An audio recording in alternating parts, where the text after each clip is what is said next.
Gusti boten sare. Tuhan tidak tidur. Coba sadar dan waras hatimu. Jangan mengatakan saja Gusti boten sare, tetapi supaya Gusti saged sare, supaya Tuhan bisa tidur, Tuhan tidak hanya ngurusi kebutuhan-kebutuhanmu saja. Jadi berilah kesempatan kepada Tuhan bisa tidur. Jadi nggak ngurusi segala persoalan-persoalan kita terus. Semua langsung hanya diarahkan kepada kita. Kayaknya kita yang paling menderita, kayaknya kita paling susah dan seterusnya. Dalam nama Bapa dan Putra dan Roh Kudus.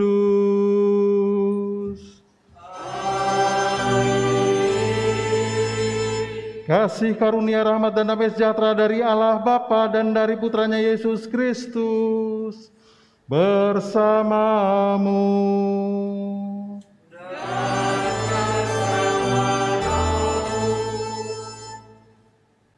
Hari ini Hari Raya Kabar Sukacita. Tuhan selalu menghormati kebebasan manusia. Kehendaknya tak pernah dipaksakan kepada kita. Kehendak itu dihantarkannya sebagai undangan, bukan perintah. Kita bebas menerimanya, tetapi bebas pula untuk menolaknya. Bahkan kedatangan putranya di dunia ini sebagai penebus diserahkan kepada kesanggupan Bunda Maria. Pesan cinta kasih dan keselamatan pun sampai kini masih berupa tawaran kepada kita. Semoga kita selalu terbuka untuk menanggapi tawaran Tuhan. Marilah berdoa. Allah Bapa yang kekal dan kuasa, Engkau telah bersabda, maka jadilah, Putramu telah menjelma menjadi manusia dalam diri Bunda Maria, wanita yang terpuji di antara para wanita. Kami mengimani Dia sebagai penyelamat kami, sebagai sungguh Allah, sungguh manusia. Kami mohon dengan rendah hati semoga hidup kami ini selanjutnya ditandai oleh hidup ilahi, Yesus Kristus Putramu, Tuhan dan pengantara kami yang hidup dan bertahta, bersama Engkau dalam persekutuan dengan Roh Kudus, Allah sepanjang segala masa. Amin. Para Bapak dan Ibu, saudara-saudariku yang dikasihi Tuhan, selamat petang berkah dalam.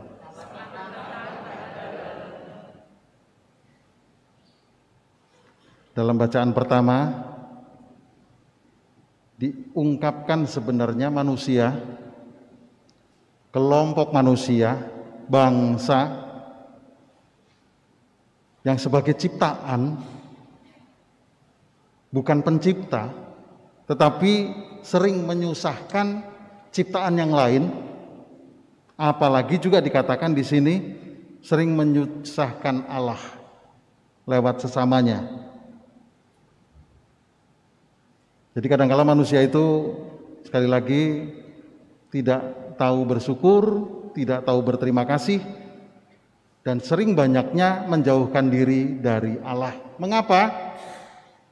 Karena manusia pengen seperti yang sebagai pencipta. Dulu ketika Adam dan Hawa mulai pun, dia pengen tahu semuanya dan seterusnya, lalu pengen juga menguasai satu dengan yang lain.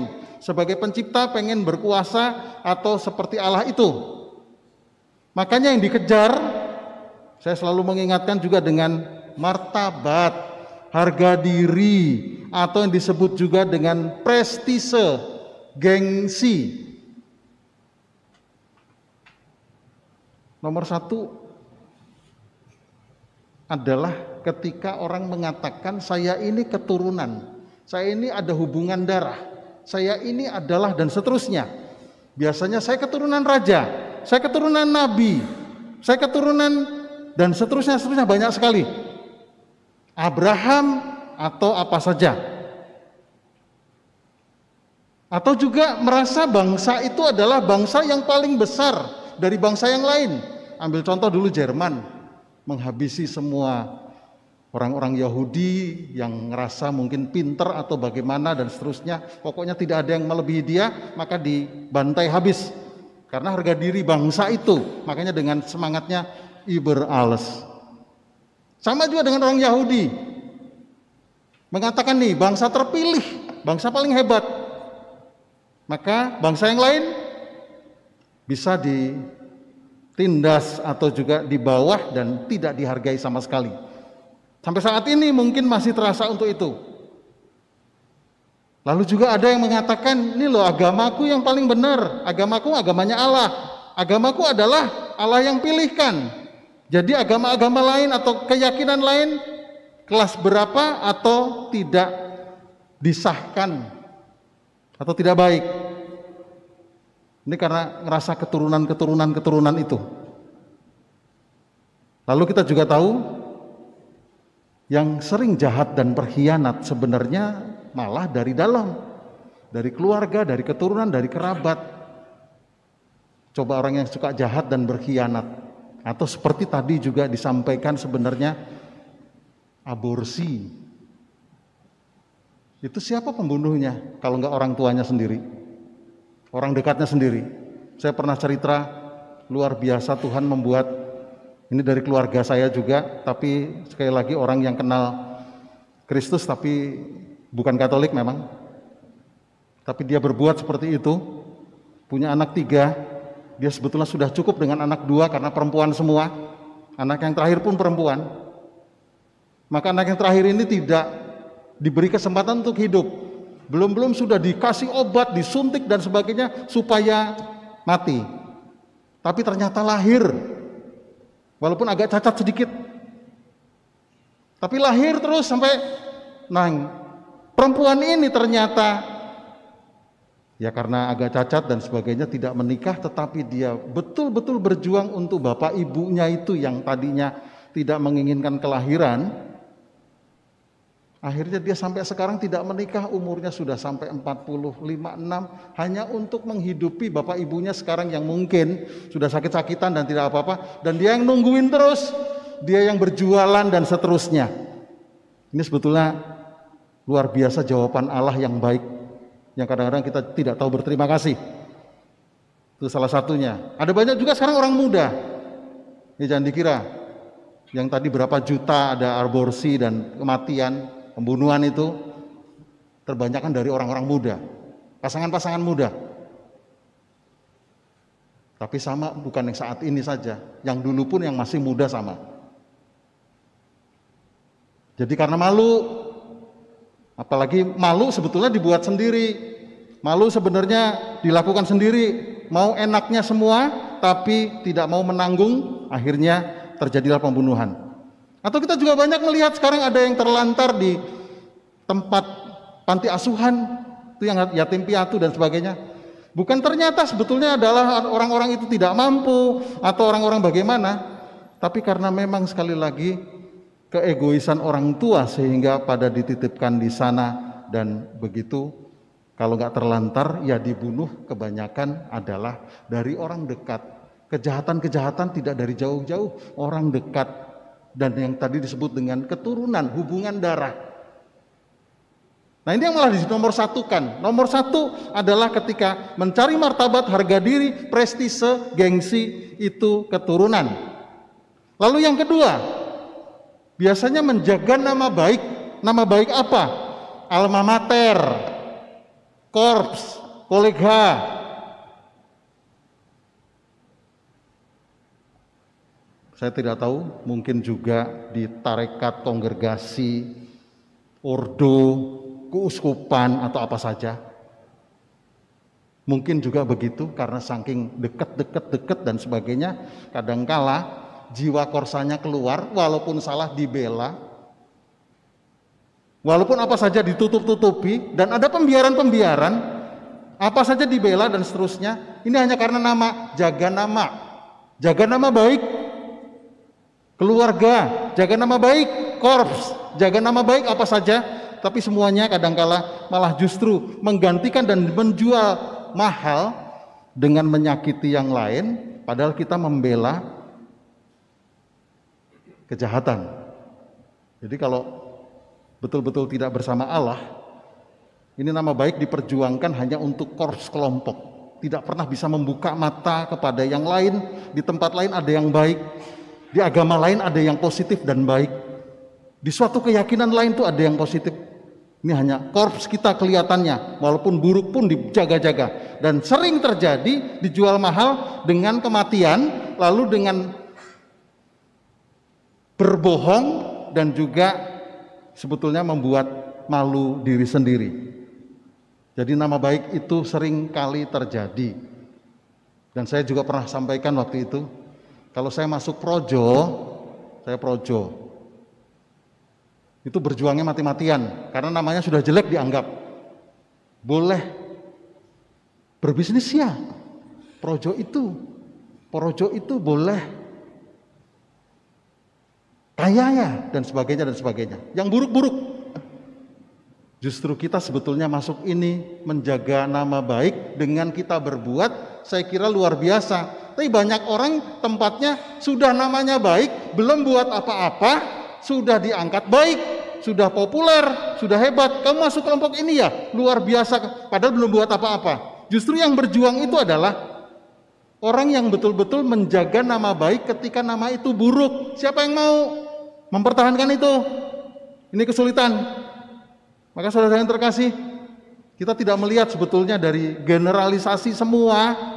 Ya, kalau sudah begitu, ada banyak juga hal-hal positif di luar itu atau di kelompok itu yang katanya jelek sekalipun. Kita harus bisa melihat suatu kebaikan dimanapun kita berada, kelompok manapun berada. Dan yang ketiga, tentang martabat itu nanti isinya cuma mencari tahta, harta, pria, dan wanita. Kenapa saya tidak mengatakan wanita? Karena yang sering terjadi juga pada wanita demikian. Jadi mencari pria juga, tahta, harta, pangkat, kedudukan, status, pria dan wanita. Yang diarah akhirnya itu, sehingga bisa menguasai yang lain. Maka banyak saudara-saudara yang terkasih yang sukses, yang kaya, yang senang, populer, lupa akan Tuhannya, lupa akan penciptanya, dia sebagai ciptaan. Dan bahkan kalau sedang jatuh, sering terbalik menyalahkan Allah. Kalau sedang susah, menyalahkan Allah. Tapi ada orang-orang juga yang tidak beriman sebenarnya. Tidak aktif, tidak ke gereja, tidak berbuat apa-apa, tidak berdoa, dan tidak tahu menahu tentang apapun juga. Tetapi kalau sedang jatuh, dia bisa menilai dan bisa menuntut sesuatu.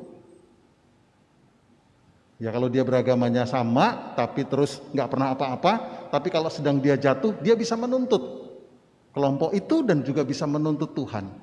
Ini orang yang nggak bisa terima kasih. Jadi karena itu. Lalu saudara-saudaraku yang dikasihi Tuhan, kadangkala saya sering dengar, Gusti mboten sare. Wah, kalau lagi kelihatannya itu beriman sekali ya.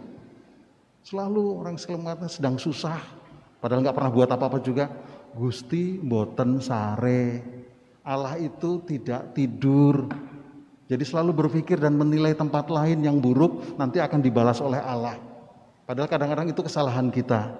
Tapi selalu mengatakan dengan kekuatan, Gusti mboten sare. Tuhan tidak tidur.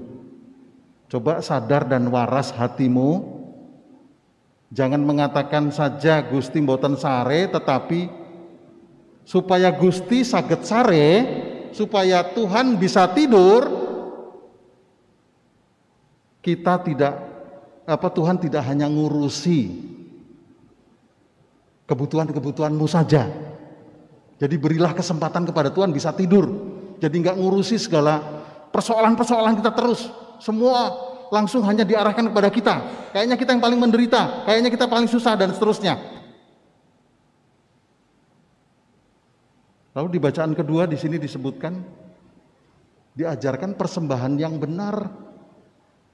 Bukan kurban bakaran, bukan emas ataupun dupa, tetapi hati yang remuk redam takkan kau tolak ya Allah. Tobat, nyesel, mohon ampun. Kita semua ini adalah ciptaan yang banyak dosa dan kekurangan. Tidak usah saling menguasai satu dengan yang lain. Pengen gengsi dan lebih besar dari yang lain, atau pengen hebat dari yang lain. Yang tadi karena gengsi, harga diri, martabat, dan seterusnya yang harus kita kejar. Padahal kita bersama-sama untuk memuji memuliakan Allah.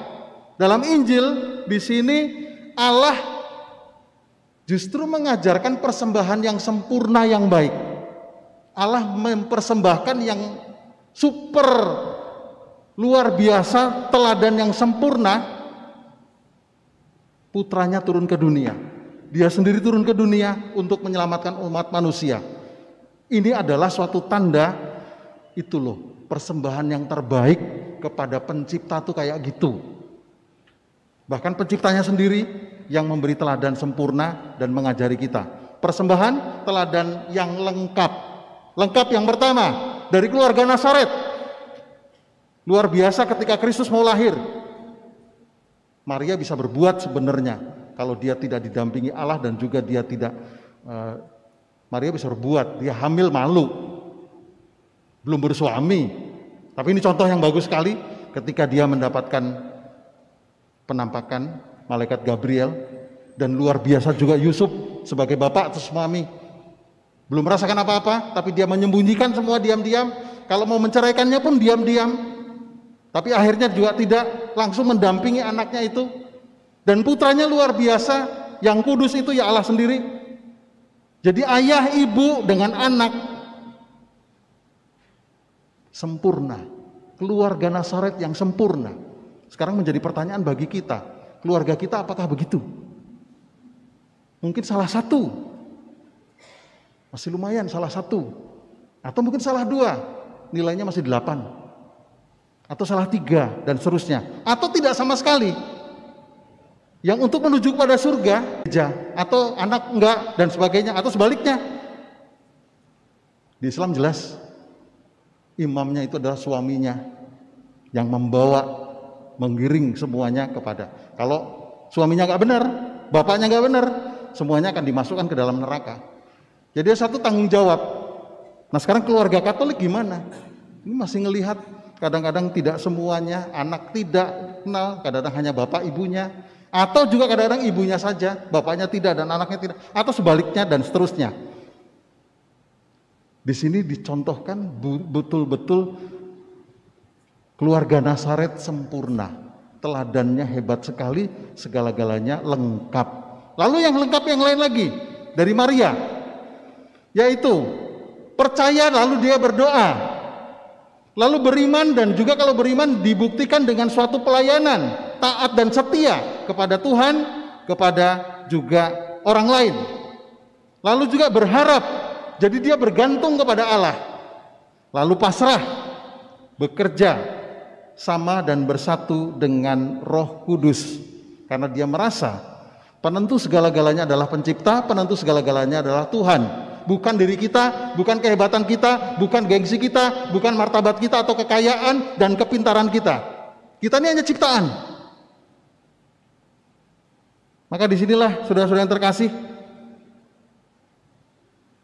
kelengkapan Maria yang percaya, lalu beriman dan berharap, dan juga pasrah, ini luar biasa sekali menjadi satu kesatuan keluarga yang lengkap, beriman kepada Allah. Allah lewat iman Maria memungkinkan yang tidak mungkin, memungkinkan yang tadinya tidak, yang disebut dengan mustahil, tapi lewat Maria, Maria bisa menerima dan luar biasa lengkap sekali, dan apa yang tidak mungkin menjadi mungkin. Ini iman seperti itu. Dia nggak ada yang mustahil bagi Tuhan. Lalu juga dikatakan di sini cinta Allah, penyelamatan dan pengampunan, dan kerajaan Allah itu menjadi mungkin dirasakan oleh sesama manusia karena mereka ini, keluarga ini, Maria ini, semua mendapat berkat, semua mendapatkan penebusan, semua mendapatkan suatu pengampunan dan seterusnya. Jadi kita mendapatkan cinta Allah menjadi nyata jelas lewat Kristusnya, lewat Bunda Maria, lewat Yusuf, mendapatkan penyelamatan dan pengampunan dan kerajaan Allah nantinya. Karena kita mengenal mereka, karena kita mengikuti teladan mereka juga.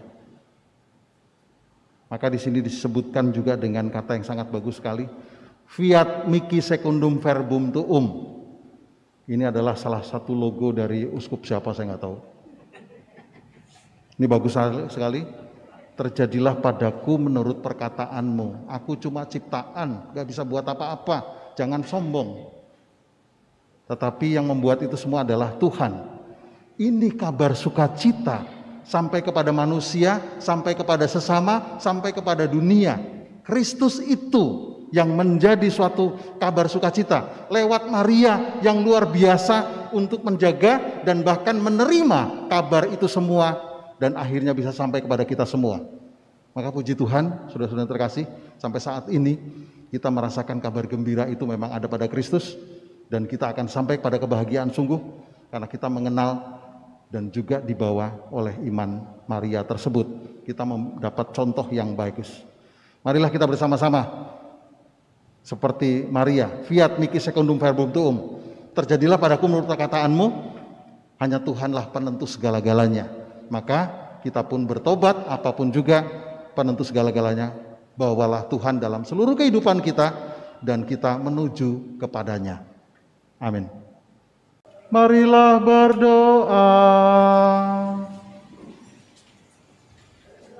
Allah Bapa yang Maha Kuasa dan Kekal, teguhkanlah di dalam diri kami iman kepercayaan yang kami akui dengan bangga bahwa putramu yang dikandung dan dilahirkan oleh Santa Perawan Maria sungguh Allah dan sungguh manusia. Semoga berkat daya kebangkitan putramu itu kami akhirnya memperoleh kebahagiaan kekal. Sebab dialah Tuhan dan pengantara kami yang hidup dan berkuasa bersama Engkau dalam persekutuan dengan Roh Kudus, Allah sepanjang segala masa. Amin. Tuhan bersamamu.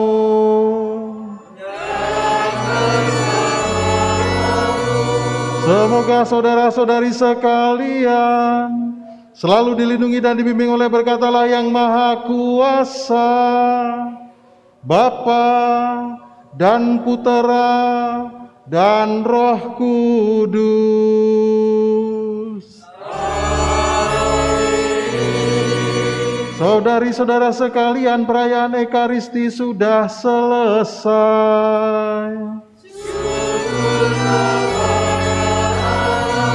Marilah pergi kita diutus.